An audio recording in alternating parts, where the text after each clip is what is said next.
Good morning students, today we will continue with the chapter matter in our surrounding. हम लोग पढ़ रहे थे मैटर इन आर सराउंडिंग। इसमें हमने कई सारे टॉपिक्स को क्लियर कर लिया था। एक अपने ने किया था मैटर क्या होता है, उसके बाद characteristic of particles of matter किया था। उसके बाद हमने सॉलिड लिक्विड गैस के बारे में पढ़ा था, डिफ्यूजन टॉपिक पढ़ा था।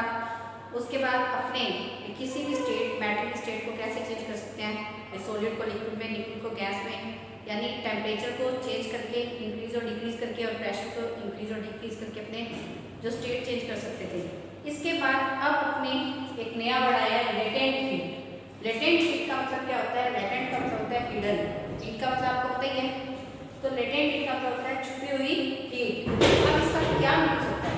इसका मीन्स क्या होता है? जैसे मान लो आप किसी भी सब्सटेंस को हीट करना शुरू करते हो, कोई भी चीज़ अगर गर्म करना शुरू करते हो तो अपने देखते हैं कि उसका टेम्परेचर राइज होता है। अगर अपने लगातार हीट करते रहते हैं तो उसका टेम्परेचर भी क्या होना चाहिए कि लगातार बढ़ना चाहिए।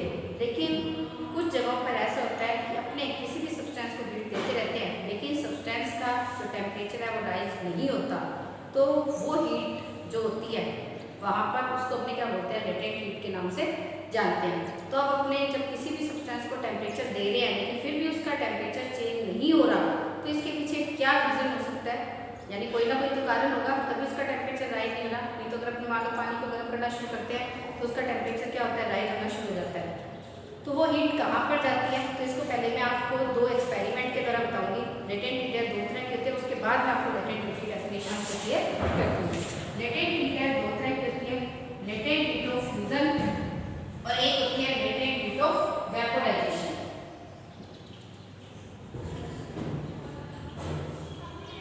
अब देखो लेटेंट हीट ऑफ फ्यूजन का मतलब क्या है कि अगर मान लो अपने एक बीकर लेते हैं, इस बीकर के अंदर अपने क्या करते हैं? आइस डालते हैं। क्या डालते हैं? आइस। आइस यानी बर्फ डालते हैं और अपने इसके अंदर थर्मोमीटर लगा देते हैं। थर्मोमीटर इसलिए लगाते हैं ताकि अपने को पता लगता रहे कि टेम्परेचर राइज हो रहा है या नहीं हो रहा। अब अपने इसको हीट करना शुरू करते हैं। अपने जैसे इसको हीट देंगे तो क्या होता है कि इसका टेम्परेचर 0 डिग्री सेंटीग्रेड पर कांस्टेंट हो जाता है। 0 डिग्री सेंटीग्रेड पे क्या हो जाता है? कांस्टेंट होता रहता है, वो कांस्टेंट हो जाता है। अपने इसको लगातार हीट देते रहते हैं, स्पीकर को अपने आइस को क्या करते रहते हैं? लगातार हीट देते रहते हैं। लेकिन अपने क्या देखते हैं कि टेम्परेचर है वो 0 डिग्री सेंटीग्रेड तक ही रहता है। और 0 डिग्री सेंटीग्रेड तक कब तक रहता है? जब तक कि सारी की सारी आइस है वो मेल्ट नहीं हो जाती।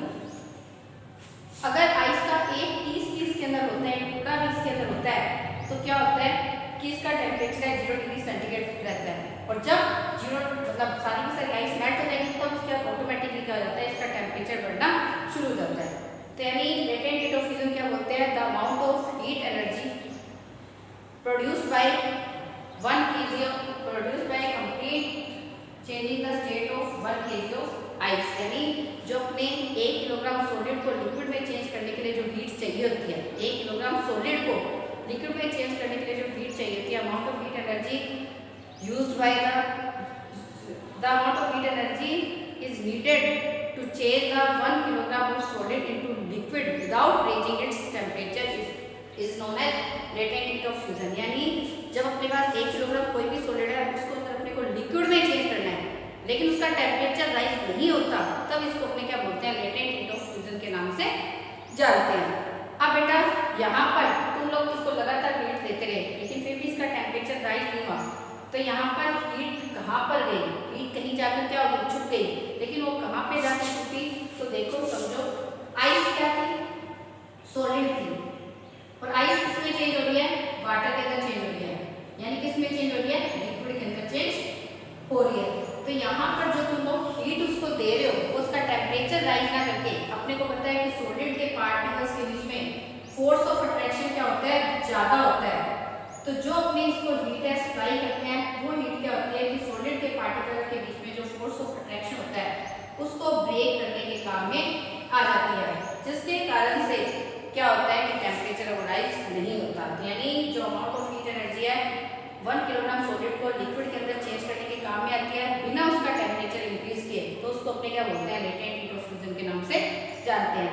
यानी अब आपको पता लग गया होगा कि लेटेंट हीट ऑफ फ्यूजन मतलब जो लेटेंट हीट होती है उसका मतलब क्या होता है कि वो हीट है क्या करती है कि टेम्परेचर राइज ना करके कोई भी सब्सटेंस है उसकी क्या करती है, स्टेट चेंज करती है। यानी अगर वो सॉलिड है तो सॉलिड को लिक्विड में चेंज करती है, और अगर लिक्विड है तो लिक्विड को उसमें चेंज करती है, गैस के अंदर चेंज करती है। अगर अपने पास 1 किलोग्राम आइस है, अगर अपने को इसको वाटर में चेंज करना है तो अपने को 3.34 × 10⁵ किलो जूल पर किलोग्राम एनर्जी की जरूरत, जूल पर केजी की जरूरत होती है। यानी जूल है वो हीट की ऐसे यूनिट होती है। तो अपने को 1 किलोग्राम अगर सॉलिड को आइस को लिक्विड में चेंज करना है तो 3.34 × 10⁵ जूल की क्या होती है, जरूरत है वो पड़ती है। अब क्वेश्चन आता है कि अगर अपने पास 0 डिग्री सेंटीग्रेड पर आइस है और अगर 0 डिग्री सेंटीग्रेड पर अपने पास वाटर है तो किससे अपने को ज़्यादा ठंडा महसूस होगा। आप अपनी दोनों हथेलियाँ लीजिए, एक के ऊपर बर्फ का टुकड़ा रख लीजिए और एक के ऊपर अपने क्या करते हैं 0 डिग्री, बर्फ का तो टेम्परेचर आपको पता ही है, इसका 0 डिग्री सेंटीग्रेड होगा, और एक पे अपने क्या करते हैं कि 0 डिग्री सेंटीग्रेड पे वाटर रख लेते हैं। तो अपने क्या देखेंगे कि जो अपना हाथ है जिसके ऊपर अपने ने बर्फ रखी थी तो बर्फ हाथ में रखनी बड़ी मुश्किल हो जाती है, जबकि आइस वाटर क्या कर सकते हैं अपने 0 डिग्री सेंटीग्रेड पे अपने हाथ पे आराम से रख सकते हैं। तो इसका क्या रीजन हुआ कि जब अपने ने आइस को वाटर में चेंज किया, आइस का तो जो 0 डिग्री सेंटीग्रेड टेम्परेचर वो 0 डिग्री सेंटीग्रेड है, लेकिन जब अपने आइस को लिक्विड में चेंज कर रहे थे तब उसके अंदर 3.34 × 10⁵ जूल है वाटर के अंदर एक्स्ट्रा चली गई थी या नहीं चली गई थी, क्योंकि उसने स्टेट तो उसने टेम्परेचर तो राइज किया ही नहीं, तो इसलिए वो सॉलिड से किसमें चली गई, लिक्विड के अंदर चली गई। तो यानी जो वाटर होता है, वाटर के अंदर 0 डिग्री सेंटीग्रेड टेम्परेचर है, दोनों का टेम्परेचर चाहे 0 डिग्री सेंटीग्रेड है, लेकिन वाटर के अंदर 3.34 × 10⁵ जो एनर्जी है, हीट एनर्जी है, वो आइस की बजाय क्या होती है, थोड़ी सी ज़्यादा होती है। इस कारण से क्या होता है कि आइस है वो अपने को क्या होती है, अपने हाथ पे ज़्यादा ठंडी महसूस होती है। और इसके अलावा आपको वैसे भी पता है कि हमेशा हीट कहाँ से ट्रांसफर होती है, हमेशा हीट कैसे ट्रांसफर होती है, हमेशा होटर ऑब्जेक्ट से कोल्डर ऑब्जेक्ट की तरफ ट्रांसफर होती है। अगर आप अपने हाथ पे आइस रखते हो, जब अपने हाथ पे आइस रखते हैं तो आइस क्या होगी, मेल्ट होगी। मेल्ट होने में वो टेम्परेचर कहाँ से लेगी, तुम्हारे हाथों से लेगी, और अपनी बॉडी का टेम्परेचर होता है 37 डिग्री सेंटीग्रेड। तो जब वो अपने हाथों से हीट लेती है तो इसी कारण से हीट पाकर क्या हो जाती है, मेल्ट हो जाती है। तो जब वो अपने हाथों में उसको हीट देगी तो अपना हाथ कैसा हो जाएगा, ठंडा हो जाएगा। जबकि वाटर तो पहले क्या होता है, लिक्विड होता है, तो वो तो लिक्विड है, उसने तो अपनी स्टेट चेंज करनी ही नहीं है। तो यहाँ पर क्या होता है कि इसी कारण से अपना हाथ कैसा होता है, अपने को ठंडा महसूस होता है। उसके बाद है latent heat of vaporisation. Latent heat of vaporisation का मतलब क्या होता है कि अपने क्या करते हैं, 1 किलोग्राम लिक्विड यानी वाटर लेते हैं, जैसे अपने वाटर ले लिया, एक वाटर ले लिया, अब अपने क्या करते हैं इसके ऊपर भी थर्मोमीटर लगा देते हैं ताकि अपने को पता लगता रहे कि टेम्परेचर कितना है। उसके बाद अपने क्या करते हैं, इसको हीट करना शुरू करते हैं। देखो एक बार अपने पास नॉर्मल वाटर है, तो नॉर्मल वाटर है तो एक बार अपने क्या देखते हैं कि इसका टेम्परेचर इंक्रीज होना शुरू हो जाता है, क्योंकि वाटर का बॉइलिंग पॉइंट होता है 100 डिग्री सेंटीग्रेड। तो अपने क्या देखते हैं कि जब तक वाटर है मतलब 100 डिग्री सेंटीग्रेड नहीं होता तब तक वाटर का टेम्परेचर क्या होता रहता है, लगातार बढ़ता रहता है।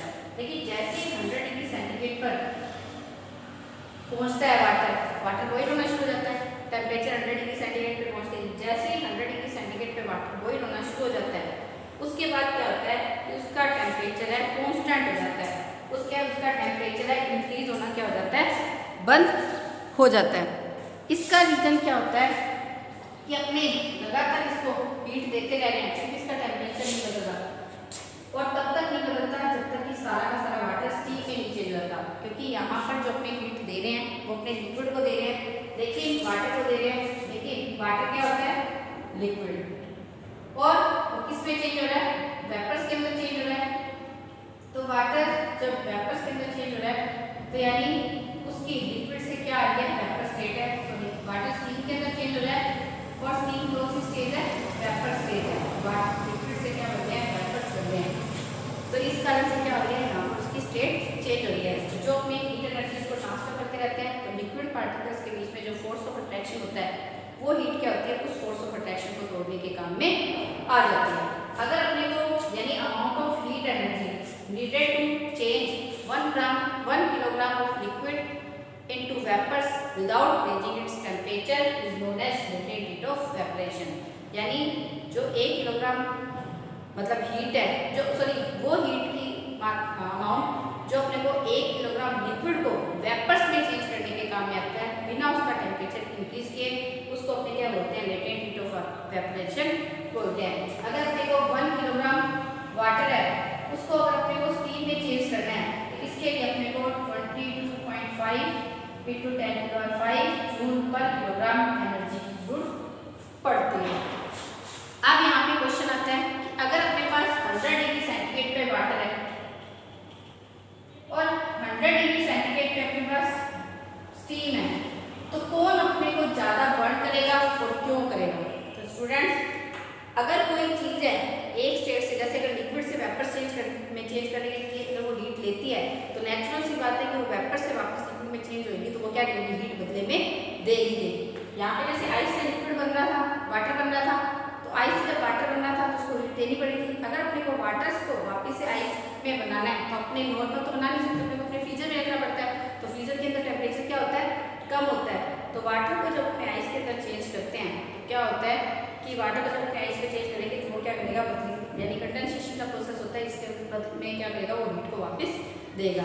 तो यहाँ पर भी अगर हम देखते हैं 100 डिग्री सेंटीग्रेड पे वाटर है और 100 डिग्री सेंटीग्रेड पे क्या स्टीम है, तो वाटर का जो टेम्परेचर 100 डिग्री सेंटीग्रेड है, लेकिन जब वाटर स्टीम में चेंज हो रहा था तो उसके अंदर 22.5 × 10⁵ जो एनर्जी क्या है वाटर की बजाय ज़्यादा है। चाहे 100 डिग्री सेंटीग्रेड दोनों का टेम्परेचर सेम है, लेकिन स्टीम के अंदर क्या है 22.5 × 10⁵ जूल पर केजी एनर्जी है, वो क्या है वाटर से ज़्यादा है। तो वाटर से ज़्यादा है तो इस कारण से नेचुरल सी बात है कि उसके अंदर हीट ज़्यादा है, लेटेंट हीट के रूप में है, तो वो क्या करेगी, अपने को नुकसान ज़्यादा पहुँचाएगी। यानी हमेशा क्या होता है कि स्टीम से ही अपने को क्या होता है, ज़्यादा नुकसान पहुँचता है। अगर इसका ये भी है कि अगर मान लो स्टीम अपनी बॉडी पे गिरती है तो स्टीम का टेम्परेचर तो 100 डिग्री सेंटीग्रेड है, अपनी बॉडी क्या है 37 डिग्री सेंटीग्रेड, तो वो क्या करेगी, अपनी बॉडी को, स्टीम है अपनी बॉडी पे जब गिरेगी तो वो अपनी बॉडी से क्या करेगी, अपनी बॉडी को हीट देगी ताकि वो किसके अंदर चेंज हो जाए, लिक्विड के अंदर चेंज हो जाए। तो इसी कारण से क्या होता है कि अपनी जो बॉडी है उसको स्टीम से क्या होता है, बहुत ज़्यादा नुकसान है वो पहुँचता है। तो ये था अपना लेटेंट हीट ऑफ फ्यूजन और लेटेंट हीट ऑफ वेपरेशन। मेरे हिसाब से अब आपको समझ आ गया होगा कि वो हीट एनर्जी जो एक सब्सटेंस की स्टेट चेंज करने के काम में आती है बिना उसका टेम्परेचर इंक्रीज किए, उसको अपने क्या बोलते हैं, लेटेंट हीट के नाम से जानते हैं। अब हमारा टॉपिक है इवेपोरेशन। पहले ही पढ़ा हुआ है इवेपोरेशन, लेकिन जब अपने छोटी क्लास में पढ़ते हैं तब अपने इवेपोरेशन की डेफिनेशन पढ़ते हैं, the process of changing water into its vapour by boiling या by heating is known as evaporation. यानी जब वाटर है, वाटर वेपर्स के अंदर चेंज हो जाता है हीट करने के बाद, तो उसको अपने क्या बोलते हैं, इवेपोरेशन के नाम से जानते हैं। लेकिन अब है the process of changing water into water vapour below its boiling point is known as evaporation. यानी अपने क्या करते हैं, 4 word below its boiling point is known as evaporation पढ़ते हैं। इसका रीजन क्या होता है कि इवेपोरेशन, अगर 100 डिग्री सेंटीग्रेड पे वाटर बॉईल होता है, 100 डिग्री सेंटीग्रेड पे हमेशा क्या होता है, वाटर बॉईल होता है, लेकिन 100 डिग्री सेंटीग्रेड से नीचे भी वाटर क्या हो जाता है, वेपर्स के अंदर कन्वर्ट हो जाता है। कैसे, अगर ऐसा नहीं होता तो कभी भी बरसात नहीं होती। अपने पढ़ते हैं कि गर्मियों मतलब सन की हीट के कारण से सी जो ओशन का वाटर है इवेपोरेट वेपर्स में बनता रहता है। ये वेपर्स हल्के होते हैं, हवा के साथ ऊपर जाते हैं, ऊपर जाकर ये क्या करते हैं, टेम्परेचर कम होता है तो बादल बना लेते हैं, बादल है जब भारी हो जाते हैं तो बरसात के रूप में नीचे गिर जाते हैं। तो अगर इवेपोरेशन का प्रोसेस 100 डिग्री सेंटीग्रेड पे होता तो कभी इवेपोरेशन का प्रोसेस होता ही नहीं, क्योंकि बरसात आती नहीं, क्योंकि गर्मियों के अंदर भी बहुत ज़्यादा गर्मी भी पड़ती है, तभी अपना टेम्परेचर मोस्टली 50-52 डिग्री सेंटीग्रेड तक ही रहता है। इस बार तो वो भी नहीं दिखाया किसी भी, मतलब अपने मेट्रोलॉजिकल डिपार्टमेंट ने 45, 43, 44 इतना ही क्या रहा था, मैक्सिमम टेम्परेचर है वो रहा था। तो इस कारण से क्या होता है कि अपने जब डेफिनेशन लिखते हैं इवेपोरेशन की तो अपने क्या लिखते हैं कि वो प्रोसेस जिसके अंदर वाटर है, वाटर वेपर में चेंज हो जाता है बिलो इट्स बॉइलिंग पॉइंट, उसको अपने क्या बोलते हैं, इवेपोरेशन के नाम से जानते हैं। इवेपोरेशन एक सरफेस फिनोमेना है, सिर्फ सरफेस का वाटर है, क्योंकि देखो तुम्हारी क्लास में जैसे वीडियो से अगर अपने समझते हैं तो कई बच्चों को तो बहुत जल्दी समझ आ जाती है, कईयों को 3-4 बार सुनने के बाद भी नहीं समझ आती है, आ जाती है।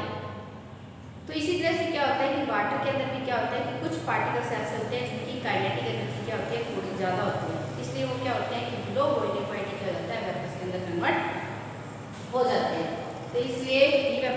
प्रोसेस है बिलो इट्स बॉइलिंग पॉइंट ही होता है। तो जो इवेपोरेशन और बॉइलिंग में अगर अपने डिफरेंस पढ़ते हैं तो इवेपोरेशन सिर्फ सरफेस फिनोमेना है, सिर्फ सरफेस का वाटर होता है।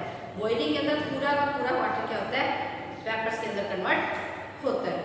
उसके बाद इवेपोरेशन का प्रोसेस है, ये एक सरफेस फिनोमेना आ गया, ये बिलो इट्स बॉइलिंग पॉइंट हो जाता है। और जो बॉइलिंग होती है वो एक बल्क फिनोमेना है, जो क्या होता है कि अपने बॉइलिंग पॉइंट पर ही होता है।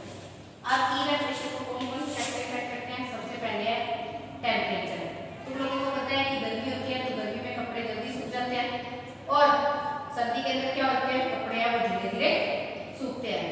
इवेपोरेशन क्या होता है, टेम्परेचर के डायरेक्टली प्रोपोर्शनल होता है, यानी टेम्परेचर ज़्यादा होता है इवेपोरेशन भी फास्ट होता है, अगर टेम्परेचर कम होता है इवेपोरेशन भी क्या होता है, कम होता है।